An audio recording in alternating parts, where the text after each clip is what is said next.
97100 мындайча айтканда 40 десек болот. Азыр бул жерде биткоин өзүбүз деле көргөндөй үстүңкү ликвидти алынды. Примерно бул 4 саат графика. Ликвид бар жер мурунку эски 97400 болгон. Бул мындайча айтканда жоюлду десек болот бул ликвид. Эми бул жерде жаңы ликвид чыкты. 97842 деп коелук. Азыр ликвид мындайча айтканда ложный пробой кылып алынды. Азыр мунун эгер 4 сааттык менен мындай изилдеп келгенде бул барып примерно 95тен өйдөгө кайтышы мүмкүн, күтөбүз анан. Бирок мындайча айтканда 95тен күтүү кайтабы, аны кантип билсек болот. Анткени бул жерде уровень сопротивления бар. Өзүбүз деле көрүп турабыз. Бул жерде астыңкы имбаланс зонасына кайткан. Өзүбүз деле көрүп тургандай, бул жерде дагы чи кеткенде, мисалы бул жерде дагы имбаланс деп эсептесек болот. Бул жерде дагы мынакей. Так бул дагы уровень катары эсептелинет. Как раз ошондой имбаланстын 50% болуп калат экен. Уровень сопротивления, анан имбаланс бар экен.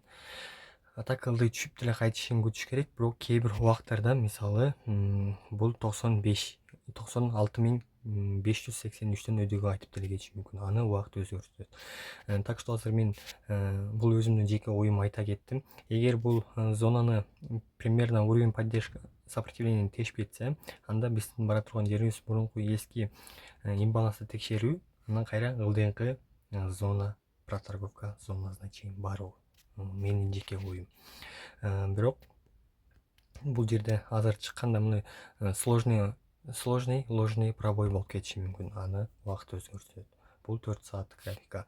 1 саат графика өтүп караганда бул жерде дагы ликвид алынып, уже бул ылдыйга кайтып келатат. Мынакей бир свечамен алып, кайра экинчи свечамен түшүп, ылдый кайтып келатат үчүнчү свеча менен. Так өзүбүз деле көргөндөй, мынакей бул жерде четкий уровень чыккан. Бул жерде дагы ликвид бар. Примерно 96129да мындай ликвид кылыш керек. Мен шортко, лонгко бул тараптан караштырганга аракет кылып көрөмүн. Кыскача үстүңкү ликвид алынышына чейин осы имбаланстын 50%-ин окуп коем. Так аны күтөбүз. Так түшүнүктүү болду бул биткоин. Эми алтынды бир анализ кылып коелук. Алтындыкы баардыгыбызга эле түшүнүктүү болот болчу. Так алтын мындайча айтканда жеке мен оюмча бул жерде 3200төн кайткан экен. Бул жерде ликвид, үстүңкү жерде дагы ликвид бар. Мынакей 3000де. Бул мисалы 2 ликвид. Бул жерде 2 ликвид бар экен. Өзүбүз деле Fibonacci менен алып чийип көргөндө бул 50%тик жерде жүрөт. Мынакей өзүбүз деле көрүп турабыз. 0,5% бул 50% болуп эсептелинет. Так муну азыр лонгко же шортко караштырсак болот экенин кантип билсек болот. Мына бул жерде ордер блок зонасынан бул отскок берген. Өзүбүз деле көрүп турабыз. Почти жетпей эле. Мынакей ордер блоктун отскок берген. Так бул түшүп бул жерден проторговка болуп ылдый деле, мисалы 3000деги 200 ликвид алганга барышы мүмкүн. Бирок будан өйдөгө акырын покупка менен алып көрөбүз. Бул жерден примерно ылдыйкы ликвиддин жоюлушуна чейин караган. Так менин иштей турган брокерим, өзүбүз деле көрүп турабыз, бул AvaTrade. Так каналдын атындагы Insta Trader'ден кайра биткоин 312 алмаштырдым. Эски канал боюнча кала бергени жакшы деп ойлоймун.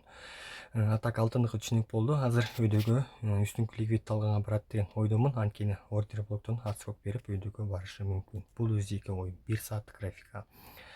4 сааттык менен карап кеткенде бул жерде өзүбүз деле көргөндөй, бул жер уровень уже сопротивление бул отскок берген экен. Почти бул жер уровень сопротивления болгон бул жерде. Азыр бул жер уровень поддержка болуп катары эсептелип калат. Үстүнө келип мындай барат. Так түшүнүктүү. Бул жерде баардыгы түшүнүктүү. Отскок берген жерин деле өзүбүз деле мындай карап келгенде бул жерде дагы проторговка зонасынын келип токтоп калган деп эсептесек болот.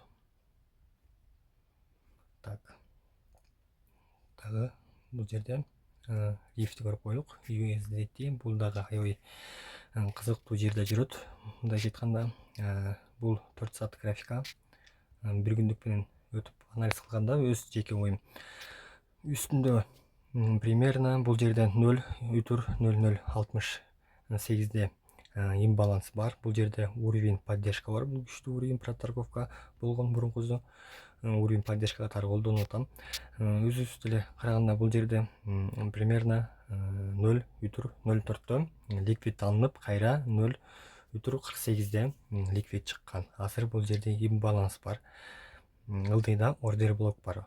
Өзүбүз деле көрүп тургандай. Эгер муну 1 сааттык менен келип караганда, бул жерде четкий ликвид үйлүп атат. Мынакей өзүбүз деле чейип койгом.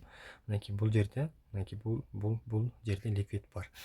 Менин оюмча бул ликвидди бритва кылат деген ойдомун. Анткени бул өтө майдалап барып туруп примерно ылдыйга түшүп кетиши мүмкүн. Бул жерде ликвиддер кырып кетиши мүмкүн. Мындайча өз оюмча примерно имбаланс зонасына чейин. Бул имбаланс 0,040-50 деп койсок болот, 53 деп. Примерно ошо жерге чейин түшүшүн күтөмүн. Бул 1 саат графика. Эгер өсүп кетсе, үстүндө аны дагы көргөндө бир күндүк менен көрсөк болот. Үстүндө күчтүү уровень поддержка бар. Бул мындайча айтканда безопасный деп эсептесек болот. Мындай шортко эгер өзүп ликвидтин баарын алып кетсе, уровень поддержкадан ылдыйга түшүшүн күтөмүн. Атак муну көрөбүз. Атак негизи уровень поддержканын үстүндө имбаланс бар. Түшүүгө мындайча менин оюмча 50% деп ойлойм да. Бул атак бул өзүмдүн оюм. Так, ID бул жерде дагы өтө кызыктуу десек болот. Анткени бул жерде мурунку проторговка зонасы бар. Өзүбүз деле көргөндөй бул жерден бир жолу отскок берген. Азыр бул өйдөгө кайтып баратат. Бул бир күндүк графика. 1 сааттык менен караганда, так, 1 саатта. Так, 1 сааттыкта бул как раз илинген экен. Так, бул муну кантип билебиз дегенде, бул жерде муну уровень катары колдонсок болот. Проторговка сапыр. Мындайча айтканда бул жерден баштап. Азыр муну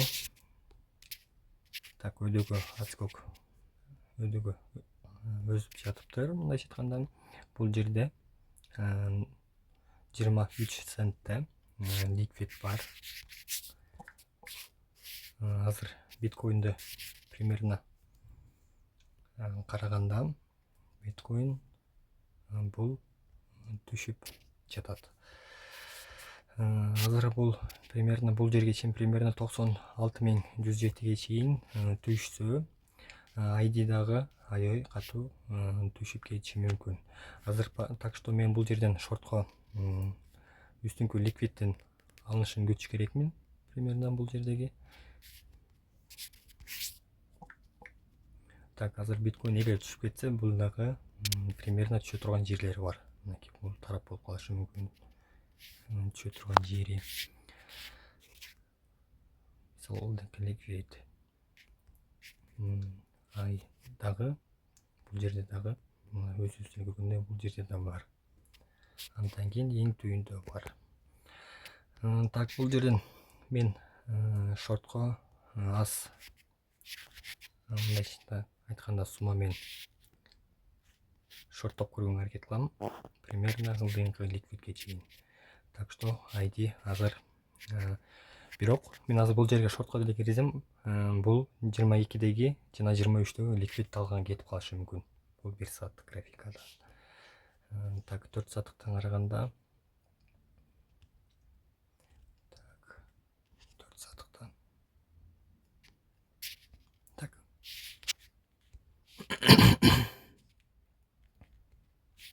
4 4 сааттыкта бул ылдый түшүшү мүмкүн экен. Бул ылдый түшөт 4 сааттыкта. Так, ылдый түшсө жакшы. Анда ылдыйкы ликвид жакка чейин шорттоого аракет кылып көрөбүз.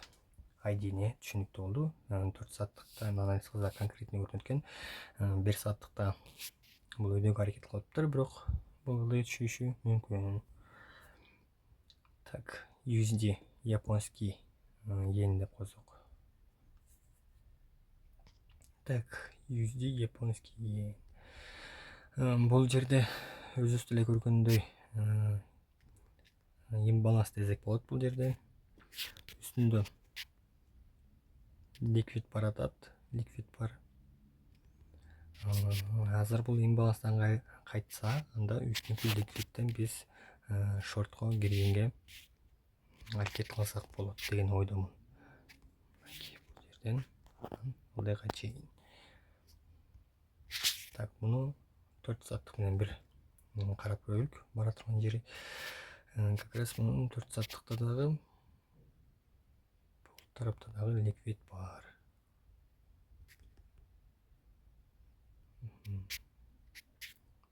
Азыр бул өйдөгө кетип атат. Бирок примерно свечанын ГТСине караганда 4 сааттык свеча менен караганда бул ылдыйга эле аракет кылган жатат. Так, биз муну деле бул жерден түшүп туруп бир шортко карап туруп көрсөк болот. 4 сааттык менен, бирок 1 сааттык менен караганда, бул жерде шорт бар десек болот. Примерно. Так, видео түшүнүктүү болуш керек баарыбызга. Видеонун астына комментарий жазып, жана өз оюңуздарды жаза кетиңиздер.